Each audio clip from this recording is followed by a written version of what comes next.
নমস্কাৰ বন্ধুসকল।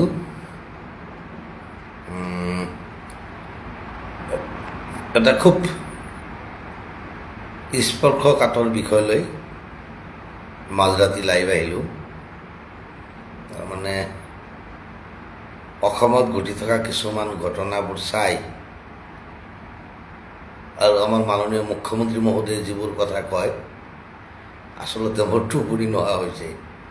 সেই ভাবিলোঁ কথাখিনি আমাৰ বন্ধুসকলৰ লগত শ্বেয়াৰ কৰোঁ। প্ৰথমতে মই অসমৰ স্বনামধন্য মুখ্যমন্ত্ৰী ডাঙৰীয়াৰ পৰা জানিব বিচাৰিছোঁ, এই যে লয়াৰ অসমৰ যিখিনি জেগাত উচ্ছেদ কৰা হ'ল, সেই উচ্ছেদ কৰাৰ পিছত তাত থকা বাংলাদেশ, আপোনাৰ মতে তাত থকা বাংলাদেশীবোৰ, মোৰ মতে নহয়, আপুনি কোৱা মতে যে এই বাংলাদেশী বসবাস কৰিছিল, সেই বাংলাদেশীখিনি উচ্ছেদ কৰা হ'ল। তো সেই বাংলাদেশী নাগৰিকখিনি ক'ত আছে বৰ্তমান? এইবোৰ বাংলাদেশলৈ পঠিয়াই দিলে না অসমৰ কোনোবা এখন জেলত সোমাই থৈছে বা কিবা ৰেজিষ্ট্ৰেশ্যন কেম্পত ৰাখিছে? কথাখিনি স্পষ্ট হ'লে অলপ ভাল হয়।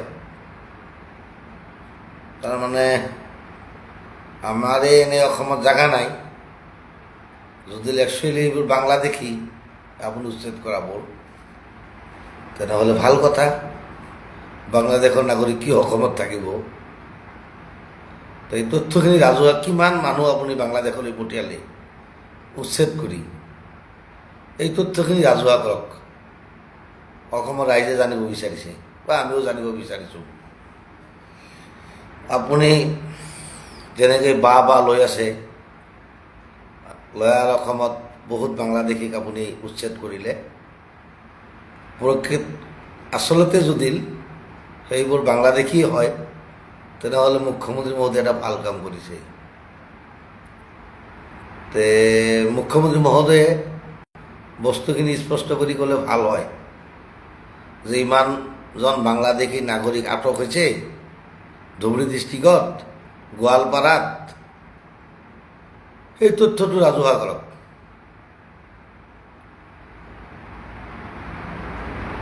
মানে আপুনি বহুত টুপি পিন্ধালে অসমৰ ৰাইজক। মই পৰম শ্ৰদ্ধাৰ অসমৰ প্ৰত্যেকজন নাগৰিকক অনুৰোধ কৰিছোঁ, আপোনালোকে মুখ্যমন্ত্ৰীৰ পৰা উত্তৰটো লওক যে আচলতে আপুনি উচ্ছেদ কৰা মানুহবোৰ বাংলাদেশী হয় নে ভাৰতীয় নাগৰিক হয়। যদি বাংলাদেশী হয়, ভাল কাম কৰিছে, উচ্ছেদ কৰিছে। কিন্তু কথাখিনি কয় মেল মিটিঙত, আচল অৰ্থটো কি? মিডিয়াত বেলেগ বেলেগ দেখা যায়। কিছুমানে কয় যে নাই ভাৰতীয় নাগৰিকেই হয়। তো ভাৰতীয় নাগৰিকক উচ্ছেদ কৰিতো ভাল হ'লে নহ'ব, এইবিলাক কষ্টহে পাব আমাৰ দেশৰ নাগৰিকৰ, দেশৰ অৰ্থনৈতিক ক্ষতি হ'ব এই মানুহখিনিৰ, যিহেতু ভাৰতৰে নাগৰিক। কিমান ঘৰ বাৰী ভাঙিলে, কিমান বাগান নষ্ট কৰিলে, তো অসমৰ এইবোৰ ক্ষতি। আৰু যদি বাংলাদেশী হয় অৰিজিনতে, তেনেহ'লে ভাল কথা। তথ্যটো ৰাজহুৱা কৰিব লাগে যে হাছিলা বিল, গোৱালপাৰা ডিষ্ট্ৰিক্টৰ পাইকান, বিলাসীপাৰা, এইবোৰ অঞ্চলত যিবোৰ বাংলাদেশীক উচ্ছেদ কৰিলে, এই বাংলাদেশীখিনি এতিয়া ক'ত আছে? যদি বাংলাদেশী হয় অৰিজিন, বাংলাদেশক গতাই দিব লাগে। বাংলাদেশত গতাই নিদিয়ে আকৌ শুনি আছোঁ মাটিও বোলে দিব ক্ষতিপূৰণ হিচাপে। এইটো বেয়া কথা হ'ব।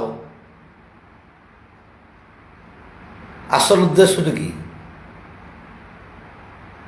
এইবোৰ ভাৰতীয় নাগৰিকৰ ঘৰ দুৱাৰ ভাঙি মাটিখিনি খালী কৰি কোনোবা পুঁজিপতিক যদি বুজাই দিয়ে, তেতিয়াহ'লেতো ভাই কামটো কিমান ডাঙৰ কাম বা কিমান ভাল বেয়া কাম হ'ল অসমৰ ৰাইজে বিচাৰ কৰিব।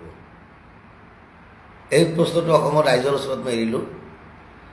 প্ৰকৃততে অসমৰ মুখ্যমন্ত্ৰী হিমন্ত বিশ্ব শৰ্মাই গোৱালপাৰা জিলাৰ পাইকান, হাছিলা বিল, ধুবুৰী ডিষ্ট্ৰিক্টৰ বিলাসীপাৰা বা আন আন জেগাত যে উচ্ছেদ কৰিছে, উচ্ছেদ কৰাৰ পিছত এই মাটিখিনি কি কৰিব? কাৰণ মেক্সিমামতে ভাৰতীয় নাগৰিক এইবোৰ হয়, ধৰ্ম হিচাপে সিহঁতে ইছলাম ধৰ্মৰ, জাতি হিচাপে মুছলমান। সেই মুছলমান বুলিতো বাংলাদেশী নহয়।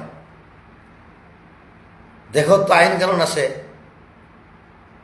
এনে এজন ভাৰতীয় নাগৰিকক যদি বাংলাদেশী বুলি তুচ্ছ তাচ্ছিল্য কৰা হয় বা বাংলাদেশী বুলি যদি অভিযুক্ত কৰা হয় কোনো তথ্য নজনাকৈ, তেওঁতো আইনৰ দৃষ্টিত মোৰ হিচাপত অপৰাধী হ'ব লাগে।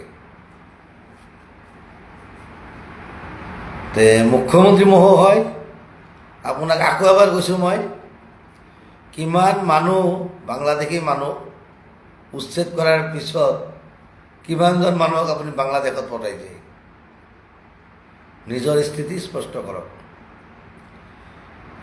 এতিয়া মানে কি, অসমৰ পৰিৱেশটো এনেকুৱা হৈছে, সত্য বস্তুটো কেতিয়া উদঘাটন হয়, তথ্যবোৰ লুকাই থাকে।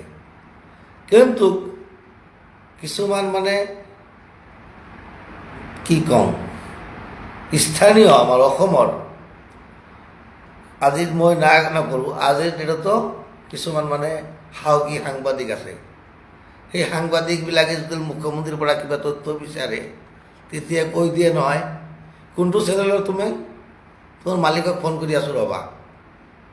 তাৰ মানে কি, এই ভয় ভাবুকি দেখুৱাই তথ্যবোৰ লুকাই আছে।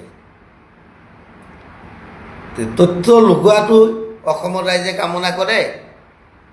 মই অসমৰ ৰাইজক সুধিছোঁ, নাই সঁচা তথ্যখিনি উদঘাটন হ'ব লাগে।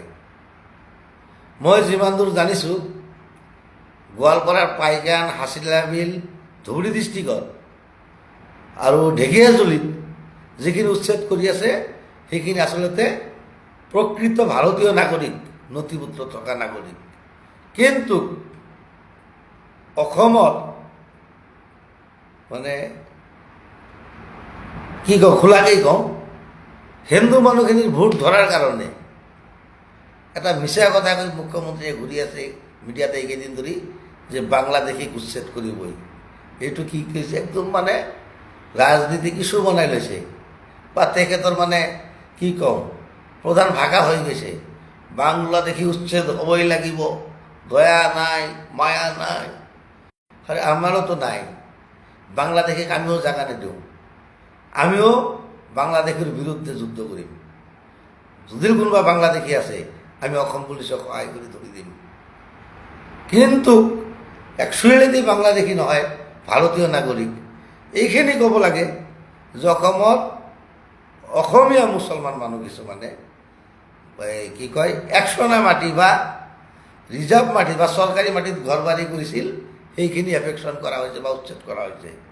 এইটো নকৈ মানে কি কওঁ, আন এটা পক্ষৰ মন জয় কৰাৰ কাৰণে বা সেইটো পক্ষৰ ভোট আদায় কৰাৰ কাৰণে বোলে কি কয়, বাহ লোৱাৰ কাৰণে কৈ আছে বাংলাদেশী উচ্ছেদ কৰিলোঁ, বাংলাদেশী উচ্ছেদ কৰিলোঁ। ক'ত কেইজন বাংলাদেশী উচ্ছেদ কৰিছে আপুনি? তথ্য দিয়ক। অসমৰ ৰাইজক বহুত বুৰ্বক বনাইছে মুখ্যমন্ত্ৰী মহোদয়, আৰু এতিয়া বুৰ্বক নহয় মানুহৰ তথ্য লাগে।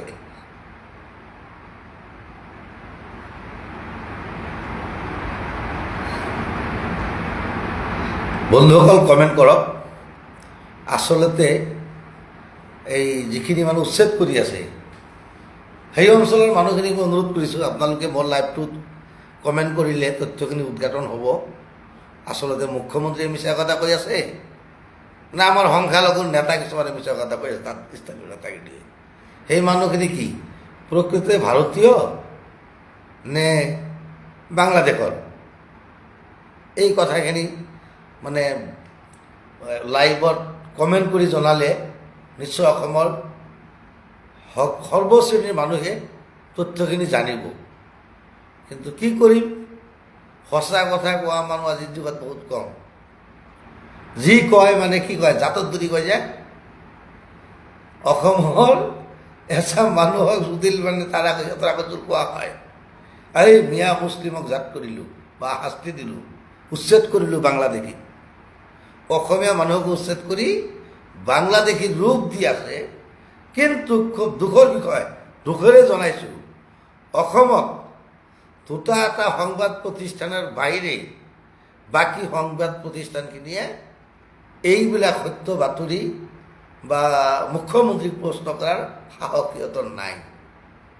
কাৰণ সিহঁতৰ পেটত লাট পৰিব, বেচেৰাহঁতে বিপদত পৰিছে। জানি শুনি কিছুমান মানে সংবাদকৰ্মীয়ে সত্য বাতৰিখিনি প্ৰকাশ কৰিব নোৱাৰা হৈছে ভয়ত।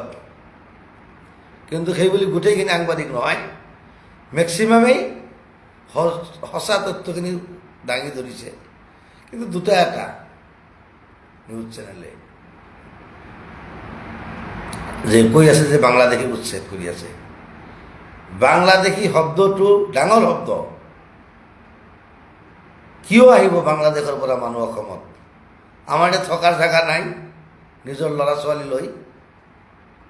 বাংলাদেশৰ মানুহক আমি জাগা দিম? এইবোৰ চব মিছা কথা। কোনো বাংলাদেশীক উচ্ছেদ কৰা নাই। অসমত জন্ম হোৱা 1971 চনৰ আগৰ পৰাই বসবাস কৰা স্থানীয় ভাৰতীয় নাগৰিকসকলক উচ্ছেদ কৰা হৈছে হাছিলা বিল, গোৱালপাৰাৰ পাইকানত আৰু ধুবুৰী ডিষ্ট্ৰিক্টত বা অন্যান্য অঞ্চলত। সেইটো নিউজ নকৰে কোনো সাংবাদিকেই। মই সংবাদ গোষ্ঠীকেইটাক অনুৰোধেই জনাম, আপোনালোকে জাগাত যাওক, সেই মানুহখিনিৰ লগত কথা পাতক। একচুৱেলিটি কি? ভাৰতীয় নাগৰিক নে বাংলাদেশৰ নাগৰিক? এই কথাখিনি অসমৰ ৰাইজক জনোৱাটো এই সময়ত খুবেই প্ৰয়োজন। কাৰণ হ'ল গণতন্ত্ৰৰ চতুৰ্থ স্তম্ভ।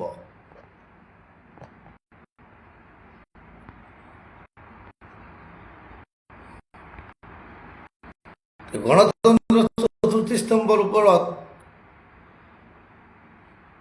সকলো ৰাইজৰে ভৰসা আছে।